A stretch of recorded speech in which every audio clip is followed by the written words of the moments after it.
भगवान विष्णु जी और माता लक्ष्मी जी। एक बार भगवान विष्णु जी शेषनाग पर बैठे बैठे बोर हो गए और उन्होंने धरती पर घूमने का विचार मन में किया। वैसे भी कई साल बीत गए थे धरती पर आए और वह अपनी यात्रा की तैयारी में लग गए।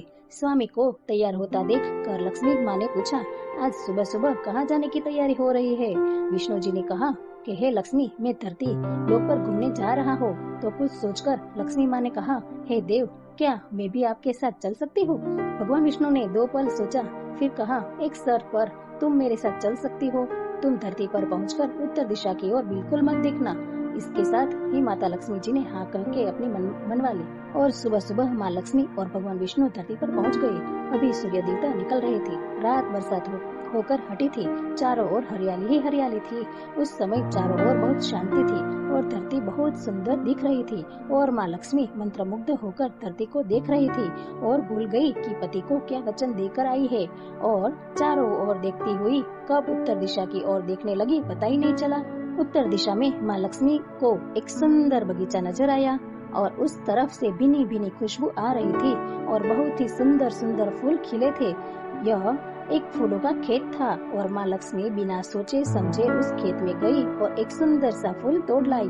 लेकिन यह क्या, जब माँ लक्ष्मी भगवान विष्णु के पास वापस आई तो भगवान विष्णु की आंखों में आंसू थे और भगवान विष्णु ने माँ लक्ष्मी को कहा कि अब कभी भी किसी से बिना पूछे उसका कुछ भी नहीं लेना चाहिए और साथ ही अपना वचन भी याद दिलाया। माँ लक्ष्मी को अपनी भूल का पता चला तो उन्होंने भगवान विष्णु से इस भूल की माफी मांगी।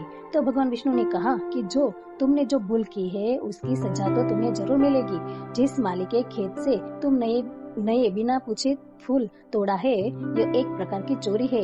इसके लिए अब तुम 3 साल तक माली के घर नौकर बनकर रहो। उसके बाद मैं तुम्हें बैकुंठ में वापस बुलाऊंगा। माँ लक्ष्मी ने चुपचाप सर झुकाकर कहा, हाँ कर दी। आजकल की लक्ष्मी थोड़ी थी।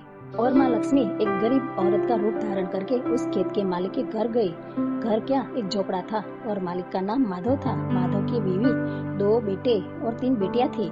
सभी उस छोटे से खेत में काम करके किसी तरह से गुजारा करते थे। माँ लक्ष्मी जब एक साधारण और गरीब औरत बनकर जब माधव के झोपड़े पर गई तो माधव ने पूछा, बहन तुम कौन हो और इस समय तुम्हें क्या चाहिए? तब माँ लक्ष्मी ने कहा, मैं एक गरीब औरत हूँ, मेरी देखभाल करने वाला कोई नहीं, मैंने कई दिनों से खाना भी नहीं खाया, मुझे कोई भी काम दे दो, साथ में तुम्हारे घर का काम भी कर दिया करूंगी, बस मुझे अपने घर में एक कोने में आसरा दे दो। माधव बहुत ही अच्छे दिल का मालिक था। उसे दया आ गई, लेकिन उसने कहा, बहन मैं तो बहुत ही गरीब हूँ, मेरी कमाई से मेरे घर का खर्चा मुश्किल से चलता है, लेकिन अगर मेरी 3 की जगह 4 बेटियां होती तो मैंने गुजारा करना था। अगर तुम मेरी बेटी बनकर जैसा रूखा सूखा हम खाते हैं उसमें खुश रह सकती हो तो बेटी अंदर आ जाओ। माधव ने माँ लक्ष्मी को अपने झोपड़े पर शरण दे दी और माँ लक्ष्मी 3 साल उस माधव के घर पर नौकरानी बनकर रही। जिस दिन माँ लक्ष्मी माधव के घर आई थी उससे दूसरे दिन ही माधव को इतनी आमदनी हुई फूलों से कि शाम हो एक गाय खरीद ली।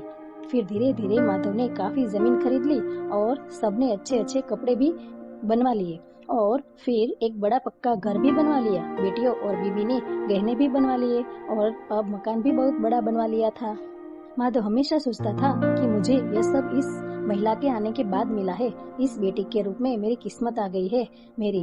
और अब 2-4 साल बीत गए थे, लेकिन माँ लक्ष्मी अब भी घर में और खेत में काम करती थी। एक दिन माधव जब अपने खेतों से काम खत्म करके घर आया तो उसने अपने घर के सामने द्वार पर एक देवी स्वरूप गहनों से लदी एक औरत को देखा। ध्यान से देखकर पहचान गया, यह एक मेरी मुँह बोली चौथी बेटी यानी कि वही औरत है और पहचान गया कि यह तो माँ लक्ष्मी है। अब तक माधव का पूरा परिवार बाहर आ गया था और सब हैरान होकर माँ लक्ष्मी को देख रहे थे।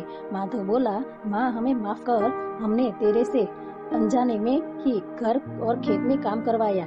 हे माँ, यह कैसा अपराध हो गया? हे माँ, हम सबको माफ कर दो। अब माँ लक्ष्मी मुस्कुराई और बोली, हे माधव, तुम बहुत ही अच्छे और दयालु व्यक्ति हो। तुमने मुझे अपनी बेटी की तरह से रखा, अपने परिवार में सदस्य की तरह से। इसके बदले में तुम्हें वरदान देती हूँ, तुम्हारे पास कभी भी खुशियों की और धन की कमी नहीं रहेगी। तुम्हें सारे सुख मिलेंगे जिसके तुम हकदार हो। और फिर माँ अपने स्वामी के दोबारा भेजे रथ में बैठकर बैकुंठ चली गई।